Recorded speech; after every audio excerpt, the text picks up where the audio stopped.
అర్హత ఈ పేపర్కు ఉందా అని అడుగుతున్నాను. రిజర్వ్ బ్యాంక్ ఆఫ్ ఇండియా రూల్స్ని తొంగలో తొక్కి, కేంద్ర ఆర్థిక శాఖ చట్టాల్ని ఏమార్చి, ఊరూరా చీటీల కంపెనీలు పెట్టి,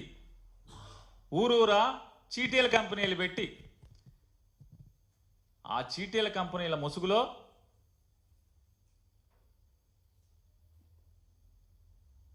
రూల్స్కి విరుద్ధంగా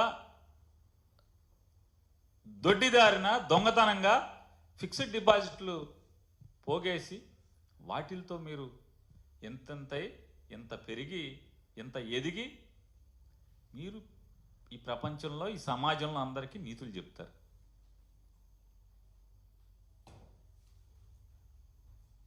ఎప్పుడన్నా ఒక్కరోజన్నా ఈ మార్గదర్శి పాపాల గురించి ఒక్కరోజన్నా రాశారా మీ పేపర్లో?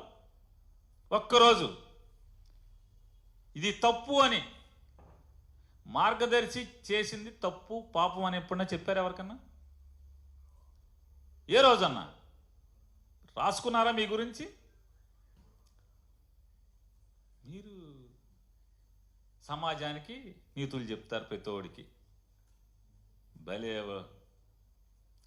మంచోళ్ళు. మనం ఒక జిల్లా ఏం చేస్తాం? సస్తామేంటి మరి? ఇక అంతకు మించి అనలేకపోతున్నాం. కృష్ణా జిల్లాలేండి మాది తినాలి వాళ్ళకి తినాలిలాగా వీళ్ళు రాస్తారు. ఏమని రాస్తారా అంటే అసలు చూడండి,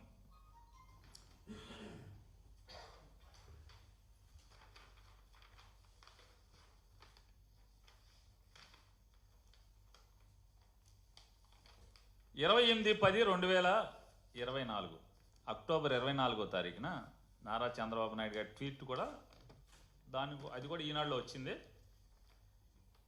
met with the delegation from Adani Group led by the Managing Director of Adani Exports Limited, Mr. Rajesh Adani, and the MD of Adani Ports and SEZ Limited, Mr. Adani Karan, to discuss a range of investment opportunities in Andhra Pradesh. Their presentation, ఇది గొప్పగా అద్భుతం, ఆహా ఓహో, అదానీ వాళ్ళు వచ్చారు మాతో మాట్లాడారు. అసలు అదానీ వాళ్ళు అంతటోళ్ళు మాతో వచ్చి వ్యాపారం పెడతామని ఆంధ్రప్రదేశ్లో అంటాం ఆహా ఓహో అని రాస్తారు. కింద అదానీ భారీ పెట్టుబడులు, రాష్ట్రంలో పోర్టులు, మైనింగు, ఐటీ, పర్యాటకం, ఆర్టిఫిషియల్ ఇంటెలిజెన్స్ వంటి రంగాల్లో అదానీ వ్యాపారం మొదలు పెడతారు ఆంధ్రప్రదేశ్లో. అమరావతి ఇన్నర్ రింగ్ రోడ్ నిర్మాణానికి సంసిద్ధత, ముఖ్యమంత్రి చంద్రబాబుతో అదానీ గ్రూప్ ప్రతినిధులు భేటీ, ఆహా ఓహో వ్యాపారం. కృష్ణపట్నం, గంగవరం పోర్టులు కూడా బాగా విస్తరిస్తారు. రామోజీరావు గారి అబ్బాయి ఒక్కసారి వెనక్కి తిప్పితే కాగితం జగన్మోహన్ రెడ్డి గారు ఉన్నప్పుడు అదానీ వాళ్ళు వచ్చి కలిస్తే ఏం రాశారు చూడండి ఒకసారి. బొగ్గు టెండరు అదానీకే, అదానీ కోసం అడ్డగోలుగా ఎడ్డింగ్లు. అదానీ అయితే ఓకే, మరి ఇక్కడ ఎవడో బాబాయ్, ఈ బాబాయ్ ఎవడో? జగన్ గారు ఉన్నప్పుడైతేనేమో మీకు చేదు విషం జిమ్ముతారు. అదే అదానీ వాళ్ళు ఇప్పుడు వస్తే ఆహా ఓహో. ఇంకోటి ఏదో ఉంది, లోకేష్ గారు ఈ బాబాయిలు అందరూ కలిశారు, వీళ్ళందరూ ఏంటిది దీని అద్భుతం అని రాశారు. ఇది ఎప్పుడుది? ఇది 2014 డేటా సెంటర్, 2014-19 మధ్యలో డేటా సెంటర్.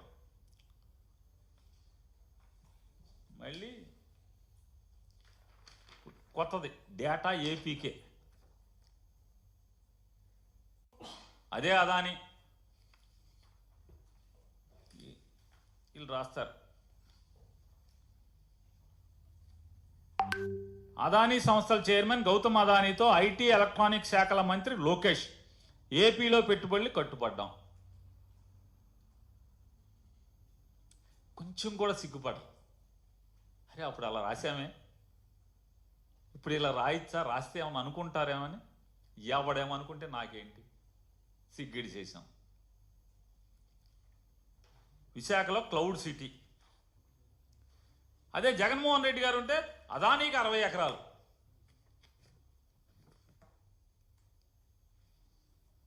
ఈ పాపాలు ఎట్లా ఉంటే వాళ్ళు చెప్తారు.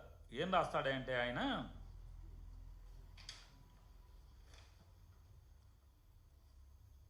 జగన్మోహన్ రెడ్డి గారు ఏది ఈనాడు పేపర్ ఇదా?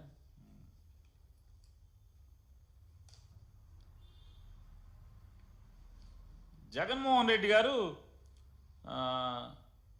లంచాలు తీసేసుకుని ₹2.49 యూనిట్ కొంటామని ఆ ఒప్పందం వల్ల 25 ఏళ్ళు ఒప్పందం చేసుకున్నాడు. ఆ ఒప్పందం చేసుకోవటం వల్ల ఆంధ్రప్రదేశ్ రాష్ట్ర ప్రజల మీద 1,10,000 కోట్ల రూపాయలు భారం పడిపోతుంది. కానీ ఈ ₹2.49 అనేటువంటి మాయలో, యూనిట్కి ₹2.49 అనే మాయలో దీనికి అదనంగా మరొక ₹3.24 ప్రజల మీద భారాన్ని పెడుతున్నాడు. ఎట్లా అంటే అక్కడి నుంచి వేరే రాష్ట్రాల నుంచి విద్యుత్ ఇక్కడికి తరలించడానికి ₹3.24 అవుతుంది. కాబట్టి మొత్తం ₹5 చిల్లర అయిపోతుంది. ₹5.70 73 అయిపోతుంది. ఇది ఘోరం, దుర్మార్గం అని రాస్తాడు. ఎంత పచ్చి పాపం అంటే ఇలా రాయొచ్చా? ఇది జర్నలిజం నీతేనా అని కూడా వీళ్ళకి ఏమాత్రం కూడా సిగ్గుపడే పరిస్థితి ఉండదు.